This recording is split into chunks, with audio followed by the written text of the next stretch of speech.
Ayan po at nandito na naman po tayo ngayon at bibigyan ko lamang po ng komento yung mga naglalabasan na mga, yung particular yung inilabas ni Maharlika na video na kung saan ay mayroong sumisinghot. Ayan. So, nung inilabas ni Maharlika yan, ay hindi naman niya sinabi na yan ay si Marcos. Okay? Di ba ba? Wala pong sinasabi si Maharlika na si Marcos yon. Ngayon, ang nagbigay lamang po ng ang nagsabi lang po dyan ay mga taong bayan yung mga nagsabi na si BBM daw yon. Ngayon, at ito, ako naman, paulit-ulit kong pinapanood yung video. Ayan. At dahil sa paulit-ulit kong pinapanood yung video, ay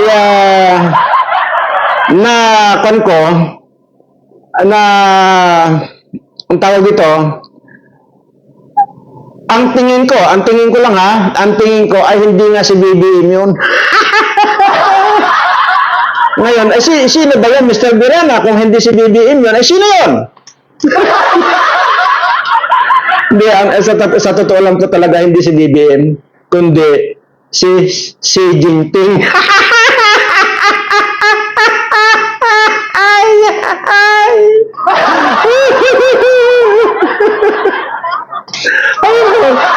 Yan po ang tingin ko. Hindi po si BBM. Si Xi Jinping yun. Masyado lang kasing malisyoso itong mga kababayan natin. Ang sinasabi si BBM, hindi naman. Ang malayo. Kayo naman pala. Malayo. Yan nga, habang paulit-ulit ko pinapanood, habang inuulit-ulit kong pinapanood, yun ang tingin ko, parang si Xi Jinping. Kamukha ni Xi Jinping talaga.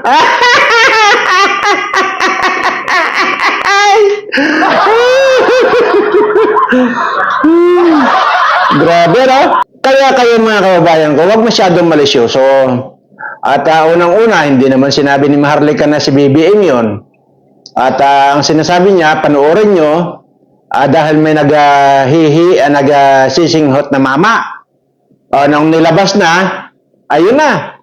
Kabi-kabila na yun, kayo na mismo, mga taong bayan, nagsasabi si BBM yun. Ayaw ko nang ulit-ulitin pa, pero ang tingin ko talaga hindi si BBM, kundi si Jinping.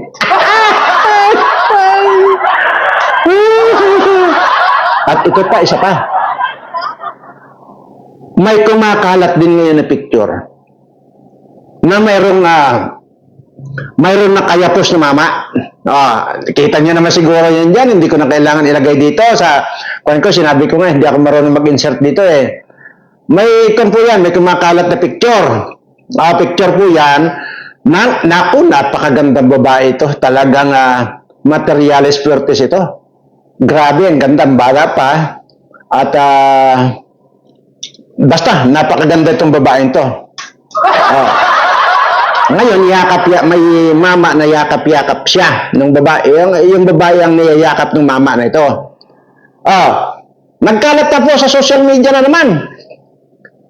At kamukha daw po ni Abalos yung nakayakap doon sa babaeng maganda. Kasi yung sinasabi, mga tao po nagsasabi na si Abalos daw yun. Pero, ito, pinanood ko ng gusto. Paulit-ulit ko rin pinanood ito. Abalos ko ng Abalos, ay hindi naman si Abalos yan. Kayo naman. Sabi ko nga sa inyo, ang gagaling nyong mag-hostga agad eh. Ay hindi naman si Abalos yun, yung nakayakap doon sa magandang babae, na kumakalat sa social media. Hindi. Malayo. Naku. Malayo. Maniwala kayo sa akin, malayo. Hindi si Abalos yun. Abalos kayo ng Abalos. Sa tingin ko naman, sabi ko nga, inuulit-ulit kong panoorin. Anong ma-realize ko, hindi nga si Abalos. Ay, sino yung Mr. Birana? Ay, si Joe Biden pala.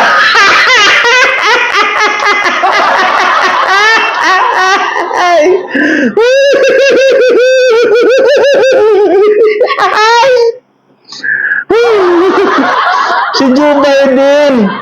kayo ay abalos kayo ng abalos eh. Yan po nagkalat po sa social media ngayon. Ha? Kasi masyado kayo eh. Hindi nga si Kwan yun. Hindi nga si Kwan yun eh. Si Abalos yun. Si Joe Biden. Di ba't may isang araw?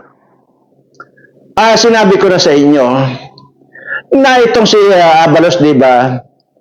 Ay nung humarap sa salamin, sabi nga niya, "No! Hindi ako ito! Hindi ako!"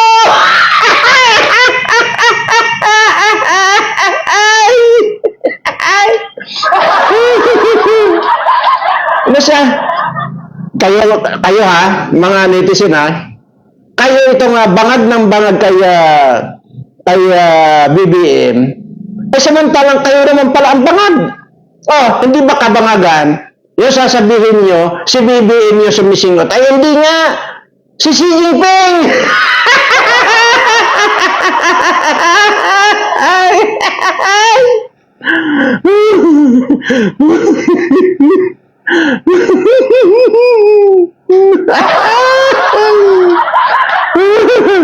Yan.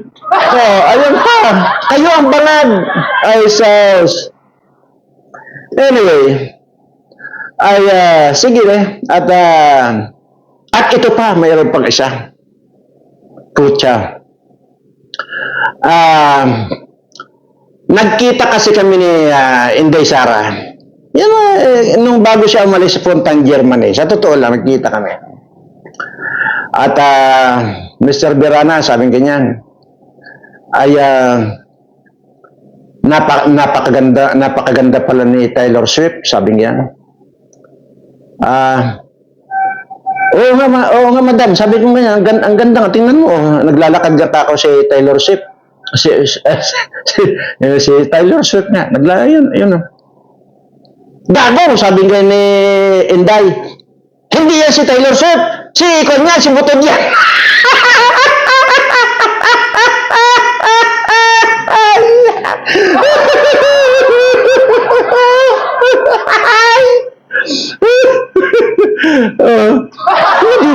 Tingnan mo.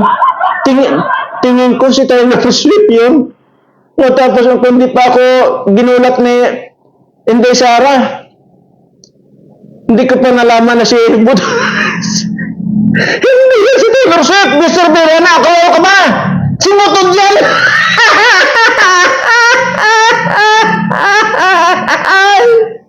Ay, kasi nga nakatalikod. Kahit naman sabing ganyan, hindi, Sara, kahit pa tumalikod, tumagilid yan, kitang-kita ang pagiging butod yan eh. Paano sabihin Taylor Swift yan?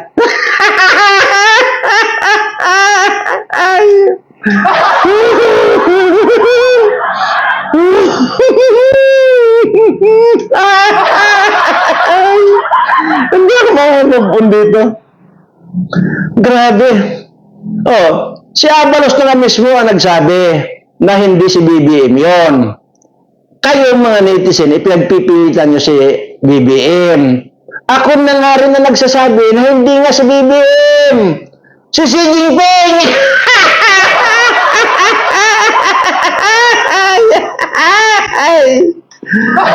Di ba? Anyway.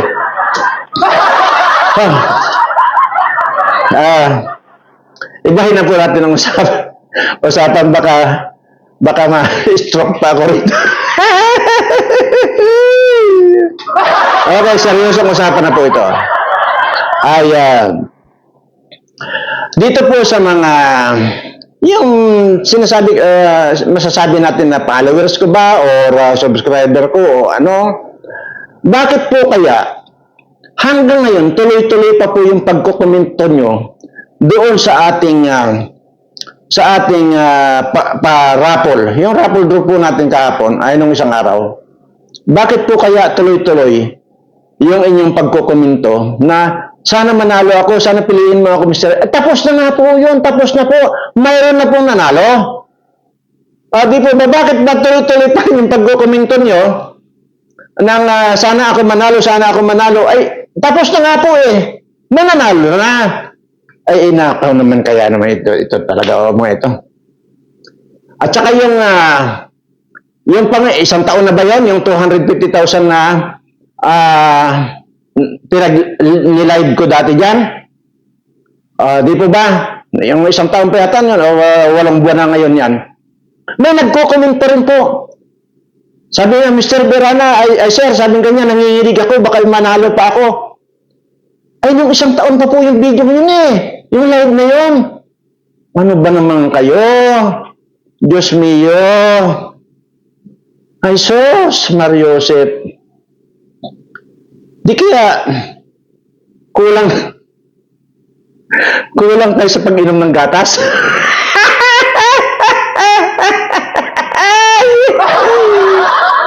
Huwag ganun mga followers ko. Kung followers ko nga kayo. Kasi ang pagkakaalam ko, wala akong followers, wala akong subscriber na tanga. Di ko ba?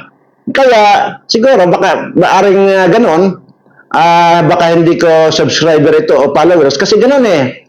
Kita yung katangahan, minsan binubura ko na lang po yung kasi nga nahihiya ako doon sa makakabasa.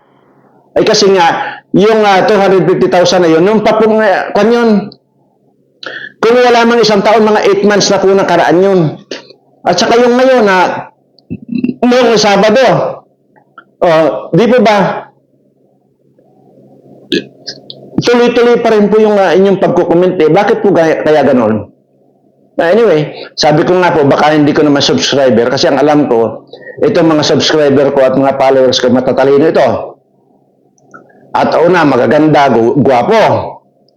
Kasi nga, nakapag-subscribe sa channel ko. Kasi kung hindi naman nakapag-subscribe sa channel ko ito, ay maaaring hanggang ngayon, tanga pa rin ito. Di ba ba? Kaya siguro yan, ay hindi ko subscriber yan. Kaya parang, hindi niya alam yung nangyayari.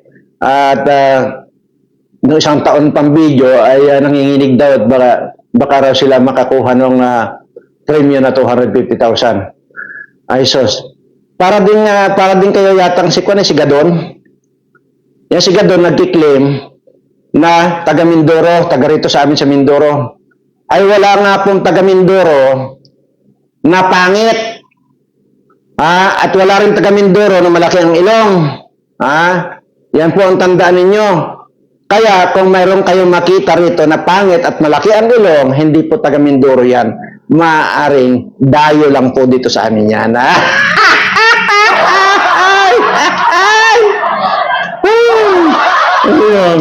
Yan po yan, dayo. Kagaya din po ito yung mga nagko-comment po dito na nung isang taon pa yung video na yon hanggang ngayon nagko-comment at nanginginig pa raw baka sakaling manalo raw. Ay Maria. Anyway, mga kaibigan, doon po sa mga hindi pa nakapag-subscribe sa channel ko, Berana Live Studio TV po.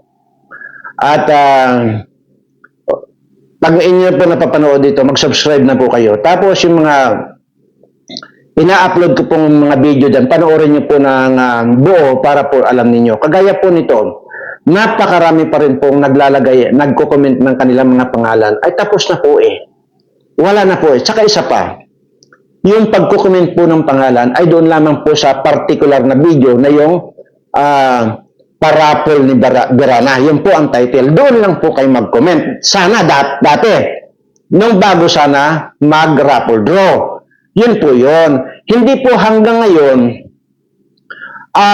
magko-comment kayo sa lahat ng ina-upload kong video, kino-comment nyo yung pangalan ninyo. Ay, anong gagawin ko doon sa pangalan ninyo? Diba? Paano? Itong gawin nyo, ha?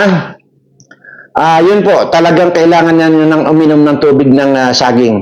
Magtabas kayo ng, magputol kayo ng puno ng saging, o di kayo yung saha ng saging. Doon mismo sa puno, putulin nyo, tapos gawan nyo ng balon sa gitna, takpan nyo ng plastic, tapos either 5 oras o kinabukasan, balikan nyo, may tubig na po yan, magdala po kayo ng straw, sip-sipin po ninyo para tumalino po kayo. Yan. At grabe, hanggang ngayon po, sa kahit sa ang video ko, kinukomment nyo yung pangalan nyo. Ganun po. Ay, ewan ko. Kaya po nga sinasabi ko, paulit-ulit ko po sinasabi na kung interesado lang din kayo, kasi marami pa po itong gagawin nating raffle draw. Marami pa po ito. Para po hindi kayo maligaw, kasi mag-a-announce po ako dyan, na doon lamang ninyo i-comment sa particular video na yun. Halimbawa, malapit na ulit tayong mag-raffle draw. Halimbawa, sasabihin ko po itong title na ito, halimbawa, part 2 ng raffle draw. Doon lang po kayo magko-comment. Doon sa video po na yung part 2, halimbawa, ng raffle draw. Wala na po kayong ibang i-comment. Yun lang po ang pangalan ninyo. Siyempre, kumplito pa, hindi yung Domingo lang ang nilagay ninyo. Meron pa dyan, maglagay lang Lunes. Ay, nasaan yung apelyido ninyo? Yun po, isip-isip din po tayo, no? Hinahalimbawa ko lang po yung Lunes, wala pong pangalang Lunes, Domingo po meron. Domingo lang o Inggo lang nilagay. Tingnan mo. Grabe. At,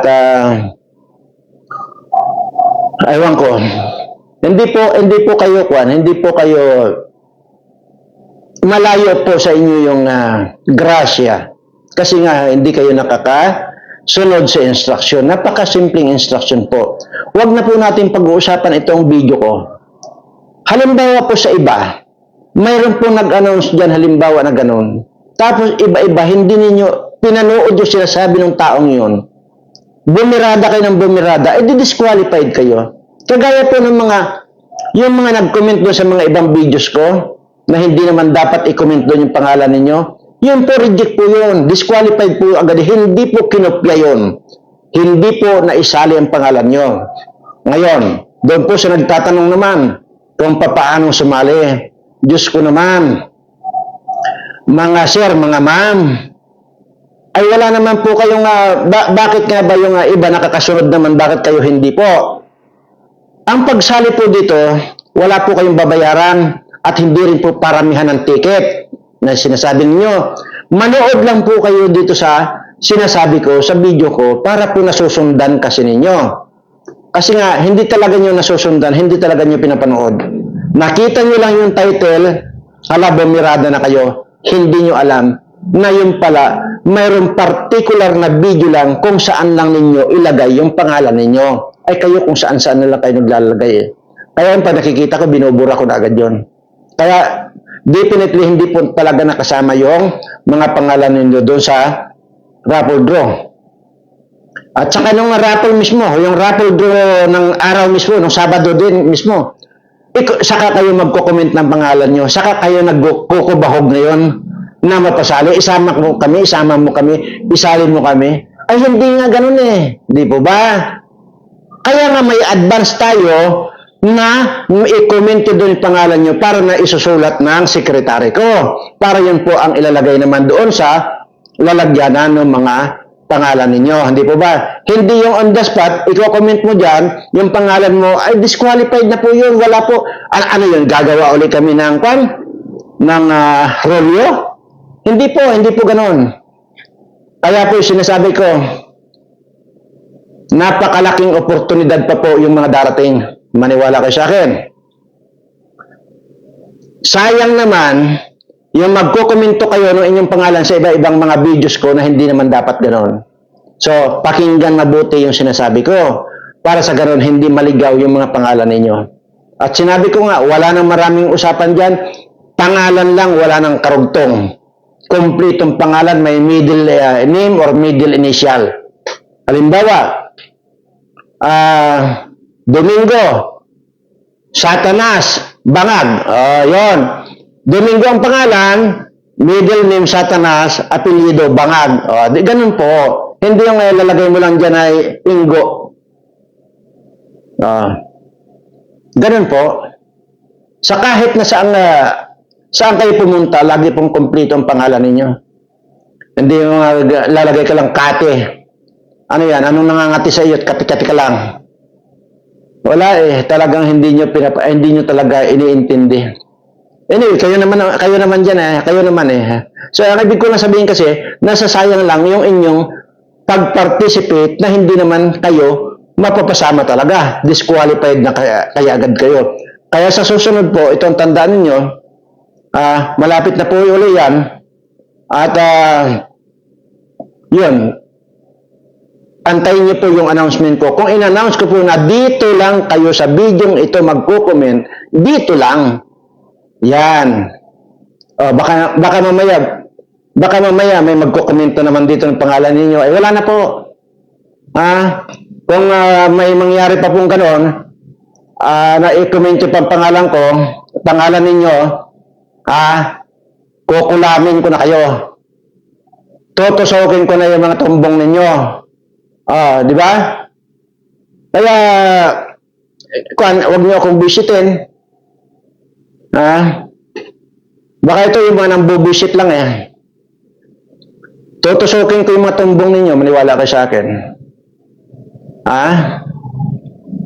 At yung namang iba, totoo talaga eh. Talagang nanginginig pa nga eh. So, yung mga ganong katangahan na po yun. Anyway, balikan po natin itong mga bilyon-bilyon na winawaldas ng gobyerno ito. Na kung saan ay hindi naman mga bingi ito, hindi naman mga bulag itong mga animal na ito na hindi nila makita. Yung napakarami nating mga kababayang mga walang masahin. So, talagang hindi ko alam kung itong mga taong ito ay baka mga nagkatawang tao lang ito, o ba talagang mga satanas talaga ito at na kumubli lang sa katawan ng tao. Kasi kung ito ay tao pa itong mga ito, kung yung ang aso or either lalo na yung mga animal lover, kagaya ko po. Pagdating po sa animal, talagang napagmahal po ako. Aso lang na nandyan, pagala-gala, pinipilit kong hulihin yun. Kung alam kong may sakit yun, pinapadala ko sa doktor. Kanyan, hindi ko alagang aso yan gala na aso. Doon lang talagang sobrang awang-awa ako yung kalagayan ng animal na yun. Kaya yung sinasabi ko nga hindi ko kayang makakita ng mga naghihirap, mapa-animal man yan o mapatao. Kaya sinasabi ko po lagi dito, wala po akong ibang dinadaldal dito, kundi ito po mga mahihirap nating kababayan. Dahil ako po ang nakakakita. Ako po mismo ang pumupunta. Pagkalalo na po kung bago, may sinasabi sa akin yung mga tao ko, Sir, may ganoon na nakakaawa yung kalagayan nila. Pag nirekomenda sa akin ng tao ko, ako mismo ang pumupunta. Ganoon po. Tapos ngayon, ang mababalitaan ko lang, bilyon-bilyon ang winawaldas itong administration ito, lalo na itong tambaluslos ito. Ang isa pa, mga kababayan ko, para lang po malaman ninyo, yun pong pira ng PhilHealth, na 90 billion po yan, 89, kan po yan, something. So, ibig sabihin 90 billion na po yan. Imagine niyo pinababalik sa sa tawag din to, utang lang yan. Basta pinalalagay din sa kahensya ng gobyerno. Bakit? Kahit saan kayong tumingin na batas, hindi po ako abogado, pero sana kung mayroong pira dyan ang kahit na anong ahensya ng gobyerno, wala po. Yan pong pira ng PhilHealth na yan ay galing po yan sa tao, sa kontribusyon ng mga tao. Nararapat lang po na ibalik sa tao yan. Hindi ibalik sa National Treasury pala. Doon nila gustong ilagak yung pira ng PhilHealth na yan, 90 billion. Ay pira po natin yan. Wala pong kinalaman ng kahit na ahensyang gobyerno yan, pira natin yan. Lalo na po yung mga nag-contributor niyan, yung nag-contribute ng mga pira na yan. Sa atin po galing yan, sa mga tao. Wala pong kinalaman dyan si Romualdez. Bakit? Kailangan ilagay sa National Treasury. Kasi nga po, napakadali lang kasi lang kulimbatin yung pira na yan kung nandoon. Ito pa, tuloy-tuloy yung kontribusyon ng PhilHealth. Dinakaltasan ka agad pag nasa kumpanya ka. Kung sana may pundong ganun, ang sinasabi sobra-sobra ng araw ang pira ng PhilHealth, ay di, kaltasin, instead halimbawa, kung ang hulog mo halimbawa 100 piso, at the sense na maraming pira ang PhilHealth, bigyan na lang 50 pesos. Ganun po. Kasi pira po natin yan. Wala pong kinalaman ng kasino man dyan na ahensya ng gobyerno. Napakarami po na mga mayroong mga sakit ngayon. Dapat ibalik lang po sa mga tao yan. Hindi dapat ibalik yan sa National Treasury at wala namang kinalaman yung National Treasury na wala siyang puhunan dyan. Ang may puhunan dyan tayo ng mga tao. Kaya yun po ang sinasabi ko. Nanakawin lang yan. Nanakawin lang yan. Bawal na bawal po sa batas yan kahit na saan tayo magtanong saan man, basahin sa libro kung mayroon pong batas na ganyan. Wala po. Sabi ko nga po, hindi ako abogado na para magsalita nito. Doon lang sa isipin mo na lang napakaliwanag na walang kinalaman dyan ang kahit na sino. So dapat ibalik lang sa tao. Ganito kagagahaman, ganito kasama ang gobyerno nito. Lahat na lang sinisilip kung ano yung mananakaw ng mga animal na ito. Kagaya nito sinasabi ko, na may nasisilip na naman si Romualdez ng pagkakakitaan. Yung sinasabi na gawan daw ng relocation area itong mga nababahang mga kababayan natin. Pira na naman yan ni Romualdez. Maniwala kayo.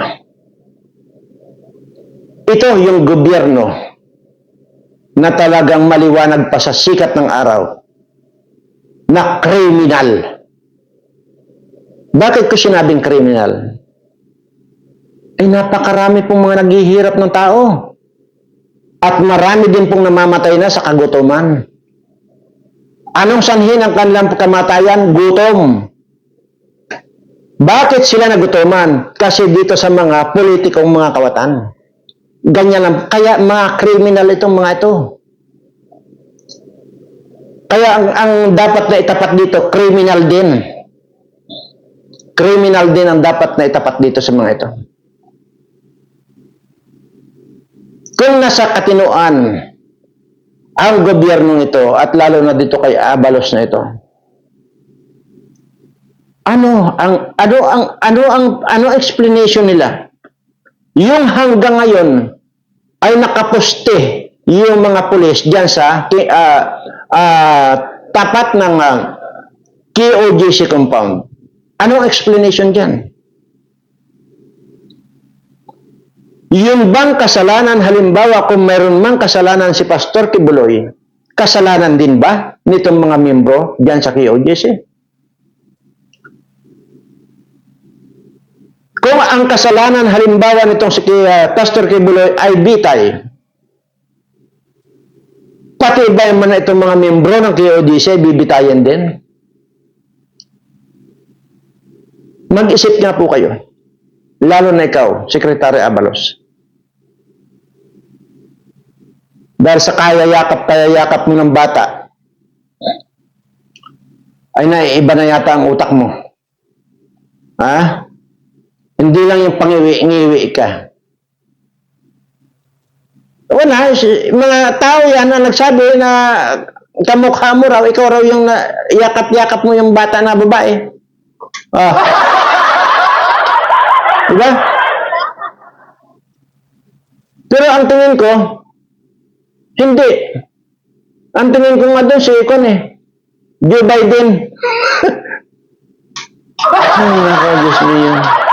Saan patutungo ang bansa natin kung lahat na lang kayo dyan mga bangag, kung lahat na lang kayo dyan ay mga ngiwi, di ba? Saan pupunta? Saan pupulutin itong mga kababayan natin kung ganyan lagi kayo?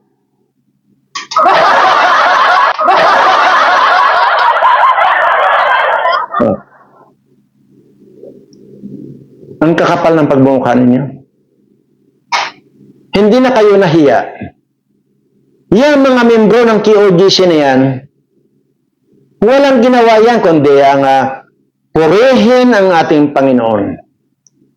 Kakanta ng papuri sa ating Panginoon, magkakaroon sila ng mga Bible study dyan para sa Panginoon. Tapos halimbawa na assuming na may kasalanan or ginawa ni Pastor Kibuloy yung ibinibintang sa kanya.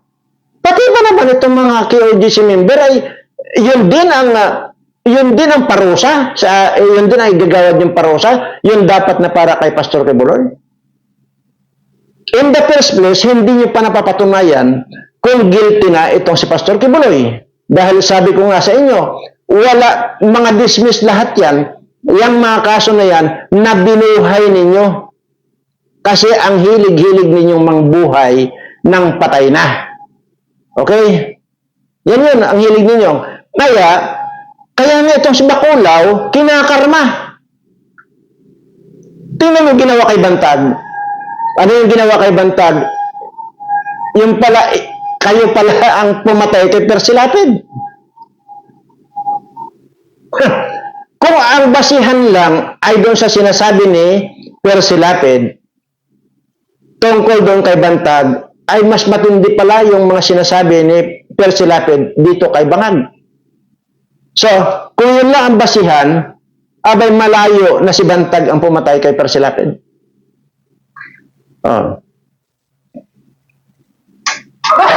Napakabobo niyo. Ay, hindi bobo pala. Kasi ang tatalino nga nyo Ang tatalino yung gumawa ng kadimunyuhan. Ang tatalino ninyo kung paano nyo pagnakawan ng taong bayan. Ano? Gusto nyo ng patayan? Naghahamon ako rito. Equal ninyo yung paghahamon ko dyan tayo sa Lunita. Kahit sino sa inyo na mga kawatan kayo, hindi ako magdadalawang isip na harapin kayo para tudasin kayong lahat.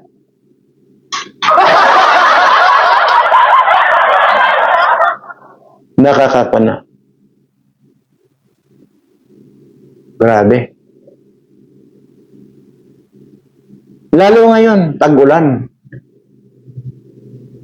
Hindi naman kaya ako nagkakaganito dahil nga gusto ko lang na mawala sa pananagutan ko itong aking mga tinutulungan. Hindi ganoon.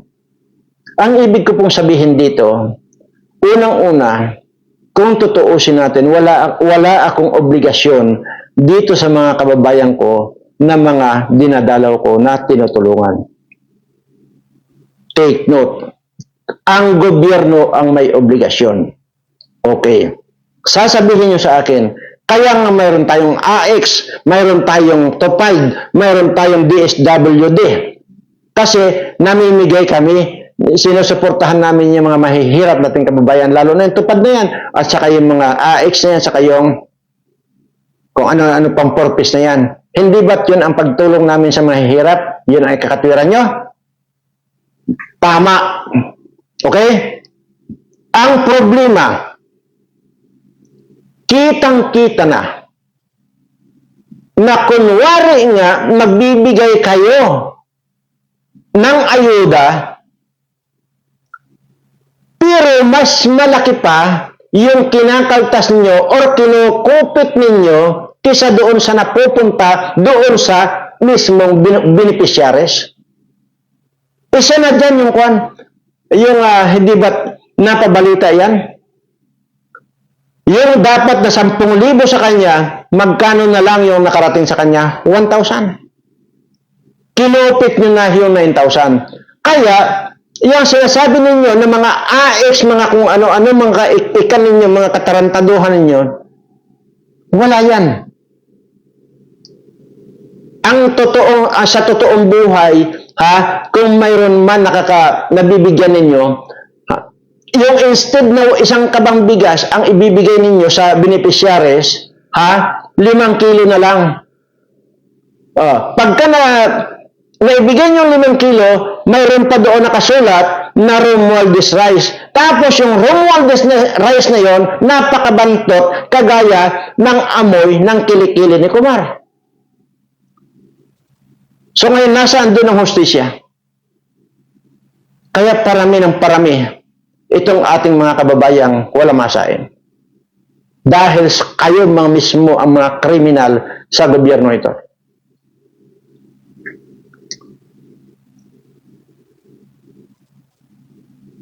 Grabe kayo. Sa totoo lang. Anyway, mga kababayan, doon po sa mga hindi pa nakapag-subscribe ng channel ko, subscribe na po kayo. Dahil titiyakin ko sa inyo, wala kayong maaasahan sa gobyerno ito. Ang pwede niyong asahan dito sa Berana Live Studio TV. Iyan ang totoo. Pero lagi niyo pong intindihin at tapusin yung mga sinasabi ko para sa susunod na raffle draw natin ay hindi kayo naliligaw. Sa totoo lang, naawa man ako doon sa iba na kung saan-saan na parang mga ganito. Kaya lang, wala akong magawa. Paulit-ulit yan, isang linggo kung sinasabi yan, paulit-ulit. Pero wala pa rin sunod sa instruction ko. Anyway, tapos na po yung raffle draw. Tapos na po yung live ko, yung 250,000. Huwag na po kayo magko-comment na sana manalo pa kayo. Tapos na po yun. Hindi na po kayo mananalo kasi tapos na po yun. Okay? Ang antay niyo po yung susunod. At huwag kayong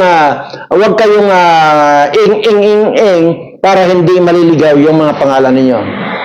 So doon po sa mga bago nag-subscribe sa ngayon, bago, ay maraming salamat po sa inyo at kasama na po kayo